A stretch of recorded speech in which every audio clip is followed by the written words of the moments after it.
Good morning, everybody. I bet you've had the kind of crazy morning that I've had. Certainly been a little bit on the wild side for me.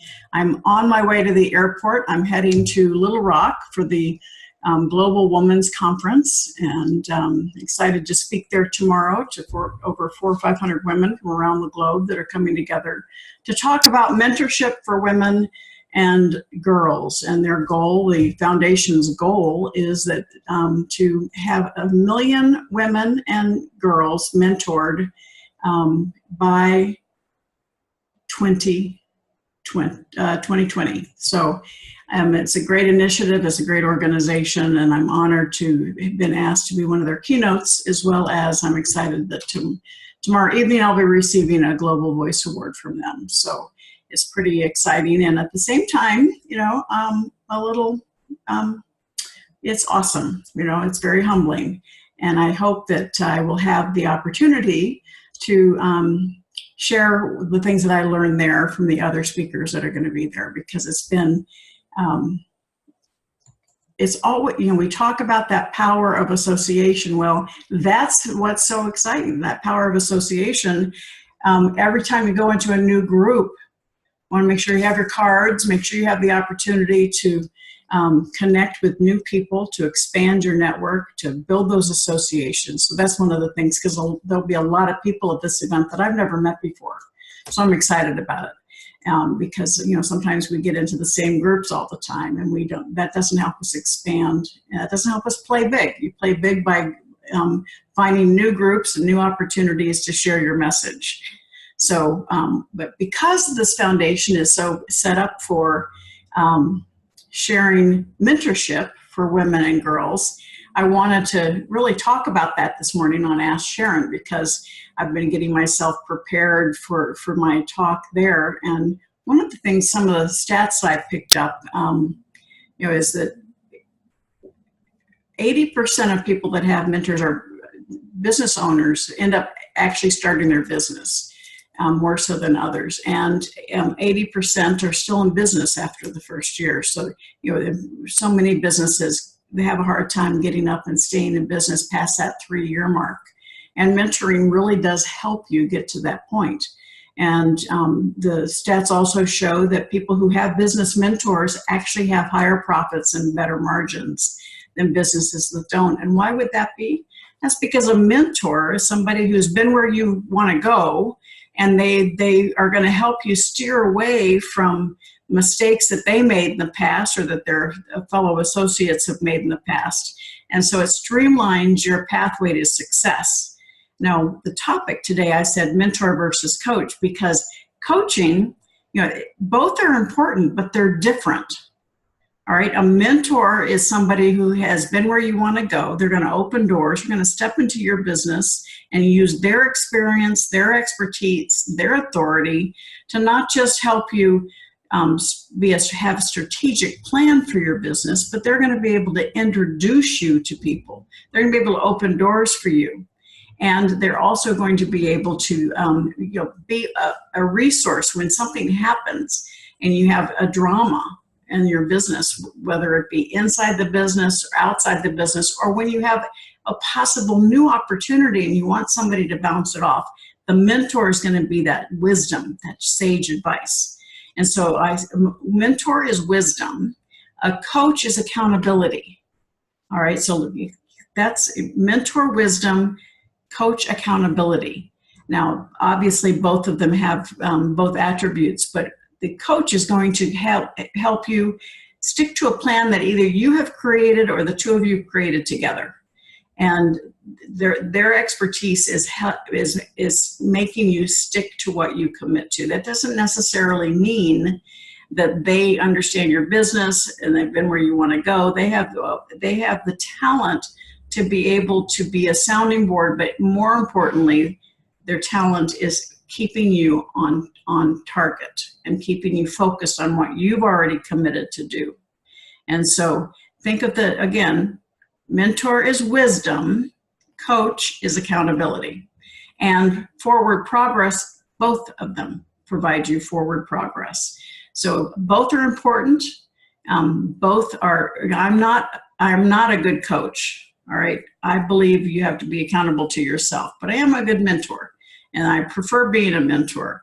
And so, for instance, Angela, it really serves as a coach for me. She's that accountability partner.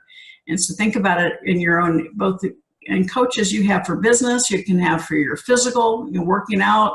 Coaches can be for your spiritual life, all of those things. So it's important to pay attention to what area in your one big life needs a little work. And then maybe you see and find if you can find a coach and or a mentor to help you in that area to be able to have the greatest success in all aspects of your life. So hi, Greg and Sherry. Love Sherry. Thank you for all the hearts. And Angela is with us again this morning. And let's talk about these questions because today I'm signing off today and running to the airport. Thank you, Angela. I love working with you too. Mentorship. My name is Parker and I'm 37 years old. I've been self-employed for the last 5 years as an artist. Oh, I wish I could draw. I am lucky to be able to make a living doing a craft I love, but still feel like I'm running the rat race financially. I want to find a way to make my art a business. I have a friend who recently gave me Rich Dad Poor Dad and suggested I follow you on Facebook. I've heard you talk about mentorship a lot and have been thinking of finding a mentor for myself. But I don't know anyone that is an artist and has truly been able to make a business from their art. I do know other artists and who are self-employed like me and making more money and they have higher profile work. Do you recommend I start with one of them or find someone who is successful at business even if it isn't my trade? Well, Parker, that's a great question. And I think specifically in your industry, I really believe it's important for you to find another artist that has created success and maybe several of them because that's, from a standpoint of getting the feedback on how they did it. Certain people can do it through art shows. People can do it through in-home viewings. Maybe if you're involved in a charity, you could start maybe donating small pieces of your work at charity auctions and start getting that visibility up. There's lots of ways to do that. But having a mentor that has been where you are and can tell you what worked for them and what didn't is very, very important. But I think part of it is exposure, right? Every new artist needs exposure and connections. And I've shared this on other broadcasts, but I think if you are just starting out, one way to make connections to people who are at that higher level income is if you have a passion. So for instance, I'm on the National Board for Child Help. Well, I end up having the opportunity to meet with other donors who support child help. And many of them, we've become very good friends. And so when we do things in each other's businesses, we support each other because we met through a shared passion for a charity. And a lot of people that come and work those events have now become friends of ours, even though they may not be at the same economic level, but that allows them to expand their network and do it without the intention of asking for favors. But at least they see you working, they see you volunteering, they see you donating, and that brings you up in their eyes. And so it becomes more of an acquaintance and a friend as opposed to not knowing them at all. So think about that, and certainly with your art, every opportunity you have to expose it. Now, the other piece is, you've created a talent. Maybe you want to share that talent. And so you can create a business around teaching young kids or young people how to do what you do already. And that could be an income stream for you while you're becoming better known as an artist. After school programs, clubs, where you could potentially teach what you do and help others have that talent. Setting yourself up as I'm going to come to birthday parties and provide that as a talent. So for kids that are too old for clowns and looking for something else to do, that could be something that would be kind of fun, or even women's groups. Book clubs sometimes like to have a break and do something fun and different. So think of yourself as how you can provide entertainment that surrounds your business, and that could be a potential new revenue stream for you. So keep in touch, Parker. Let me know what you decide to do.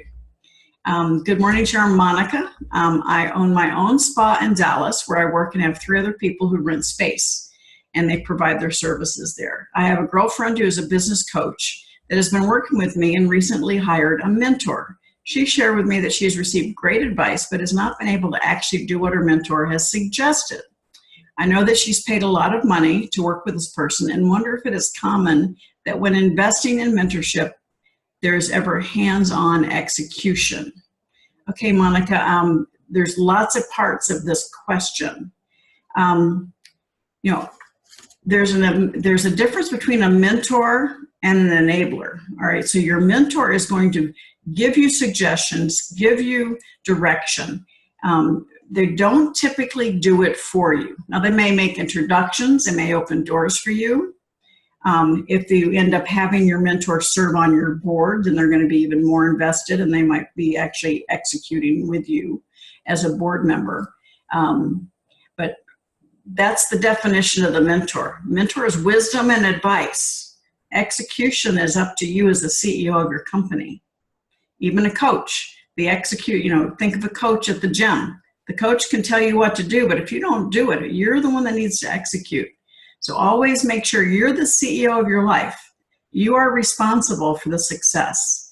I love being a mentor, and I have people that I mentor at all different stages of their business. And some mentors will take my advice and mentees will take my advice and employ it immediately. Others will say, that's a great idea. And they'll start thinking about it and they'll start moving towards it. So we kind of check progress on where are you to do this? Where are you going to, are you ready to turn it on, do what we need to do? And others just are not there emotionally yet. So it's a matter of, as a mentor, I have to recognize that. And then I have to almost challenge a little bit as to why the execution's not there. And maybe they don't agree, and that's fine. But understanding that if there's fear blocking that, fear of success, that's the role of the mentor, to identify those things and to try and block through them.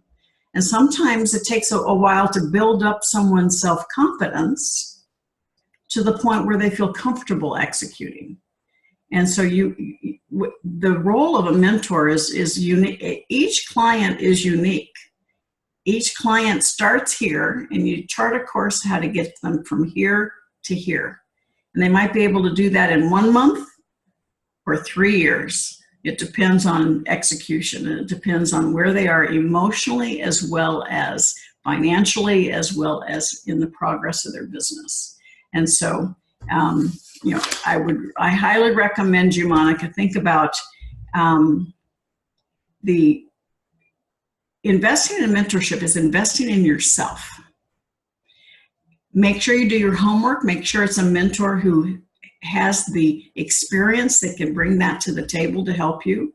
Have a mentor that's willing to step into your business. Have a mentor that has happy clients. And part of that, some people will mentor for free, but the problem that we have is many people value something based on what they pay for it.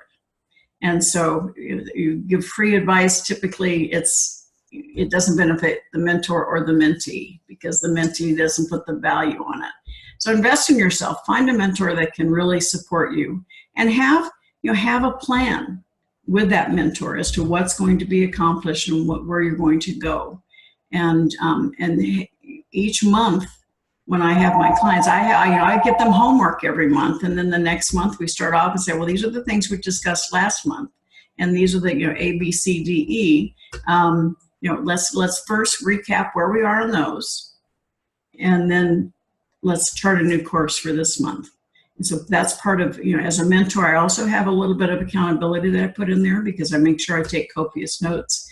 And I want to make sure that I take the time before the phone call that I have with my mentees to look at their business and their social media to figure out what I see has happened since the last time I talked to them.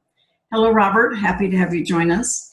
Okay, here we go. Bridget from Syracuse. I know you work a lot with women and are an amazing advocate for women taking control of their lives. On the topic of mentorship, do you recommend that women seek out other women to be their mentor? Do you feel that there's additional benefit from a woman in being mentored by another woman? Well, Bridget, that's a great question. And I have two answers. Most of my life, my mentors have been men because there weren't that many women in business when I got started. And I believe men and women both can be fantastic mentors. The issue is your mentor invested in your success? I also mentor men. I love mentoring men and women. Obviously, with my most recent book being Think and Grow Rich for Women, I've had that singular focus when I released the book. So I do it as a result. I've had a lot of exposure and worked with women's groups and individual women. As I'm heading out today to the World Woman Foundation, having the opportunity to meet women from all over the globe. But it's more important for you to find out somebody that you're comfortable with. And sometimes women, if they have a low self-confidence, they may get better results by working with a female mentor that can kind of have more empathy and understand where you are at that point in time. So I really kind of depends on where you are and what you want to accomplish and where you feel you need the most help. Because, it can be a strategic alliance. Well, that, men or women can help you there. If it's really self-confidence, I think really a woman may want to think about finding a female mentor. If you are working with other women, then I would find a mentor who also works with women. So all of those elements you need to take into consideration. So I hope that helps you. Thank you for your question, Bridget. And then next question is Matt. I'm a personal trainer, all right, a coach, and certainly share a lot of content online for the purpose of building my personal brand. Someone recently approached me and asked me to mentor them so he can do the same. I'm normally happy to help, but now do I question if I am qualified yet to be a mentor? But I would be supporting someone who ultimately offers the same services, competition, right? It seems selfish to think that way, but I also don't want to be naive about it. If you were still in the phase of trying to establish yourself, would you still mentor others? Well, Matt, a lot of it's going to depend on where you live, what your community is, and will that individual take clients away from you? Typically, when I say, as I shared earlier, I'm the National Board for Child Help, and there are lots of organizations that work with abused children, and unfortunately, we have more children than services rendered. So it's not competition. We have to take care of these kids.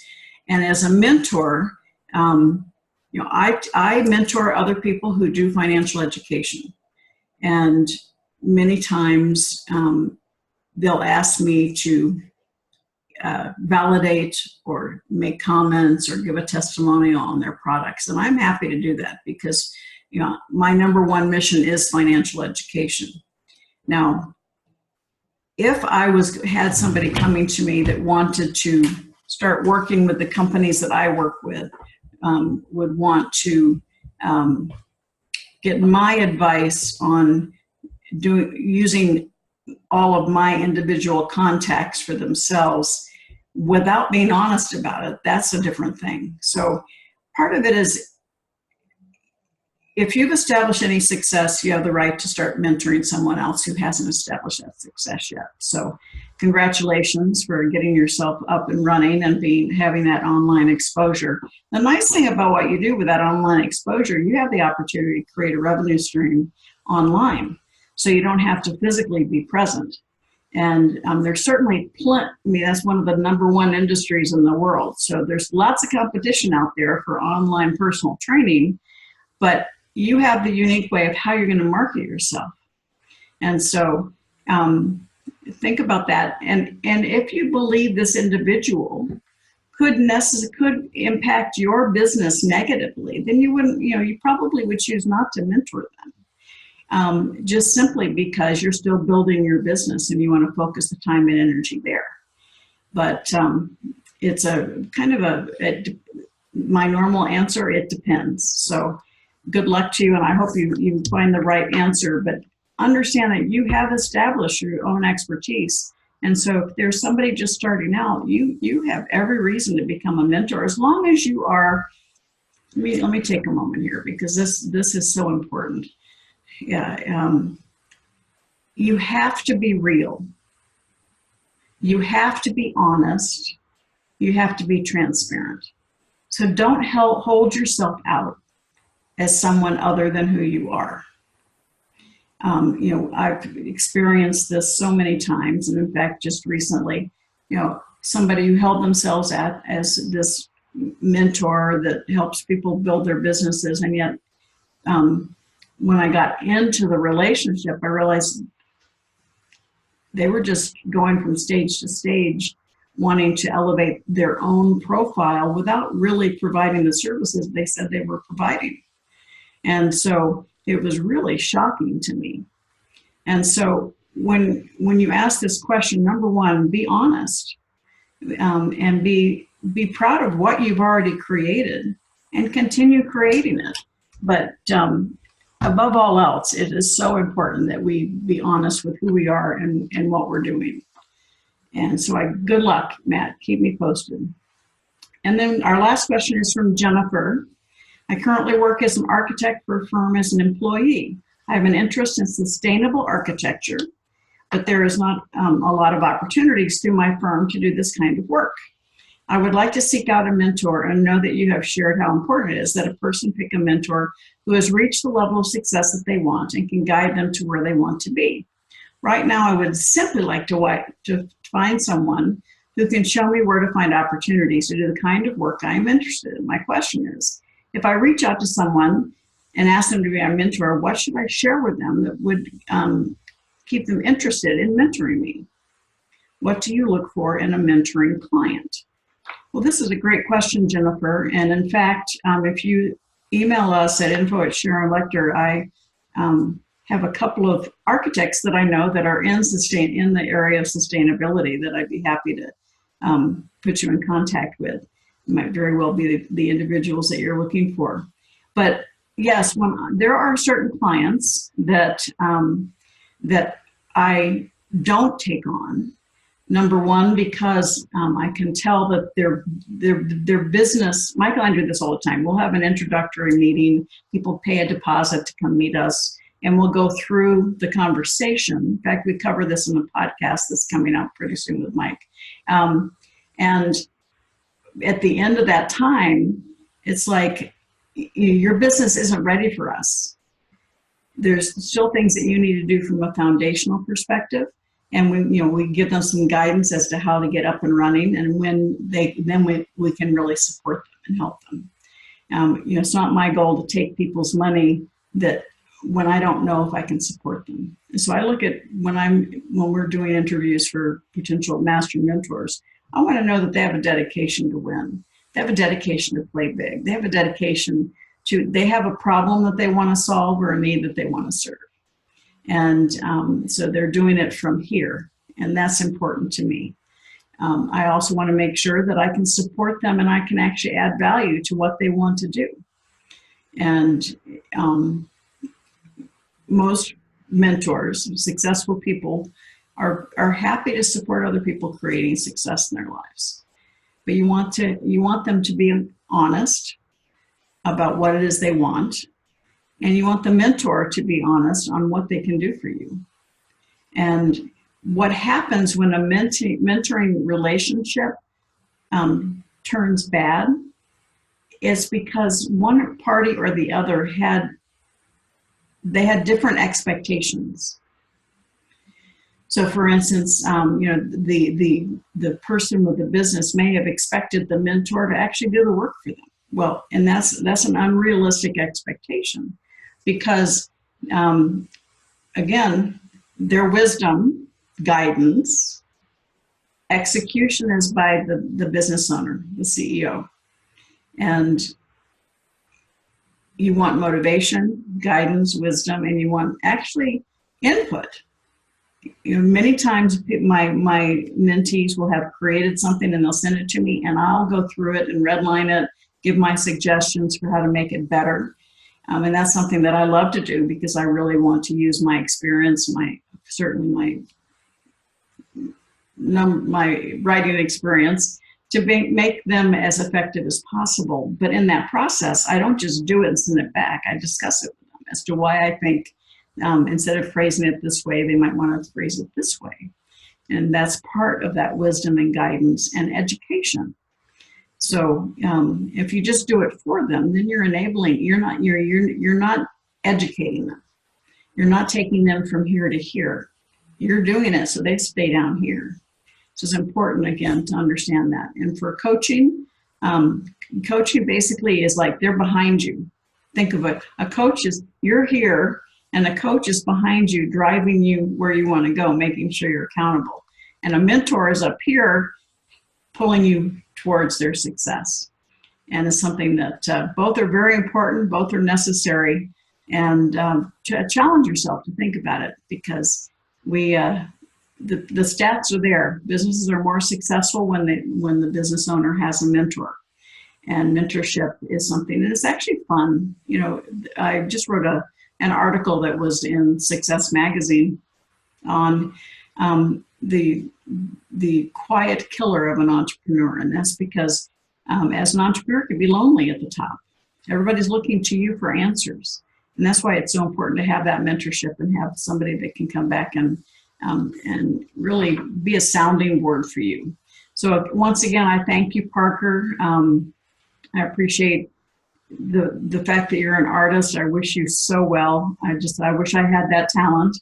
And Monica, thank you for your questions. And you know, the answers are pretty much the same with Monica and Bridget, Matt and Jennifer. It's really looking for somebody that can uniquely work with you in your business to help you expand that association. Remember, to play big is being number one in your field, so that helps get them to help you become the authority, and living your legacy, making sure that you're on point, always focused on the problem you're solving and the need you're serving, and then really maximum impact. And that comes through them helping you expand your network and your association. So if you don't have a mentor, start reading books, start listening to podcasts. That's mentorship, all right? That's what you're feeding up here is very important, the environment you're putting in. And then find somebody that you think could be a good mentor for you. And go for it, because you have every opportunity to create success. So let me know. Keep me posted on what you're doing, and please join us in the private Facebook group, Play Big Movement with Sharon Lechter. We'll have I'll be actually doing that live from the Clinton Library in Little Rock for the World Woman Foundation meeting tomorrow. So look forward to seeing all of you there. And as I said, I'm off to the airport, so thank you for being with me. You guys have an incredible day.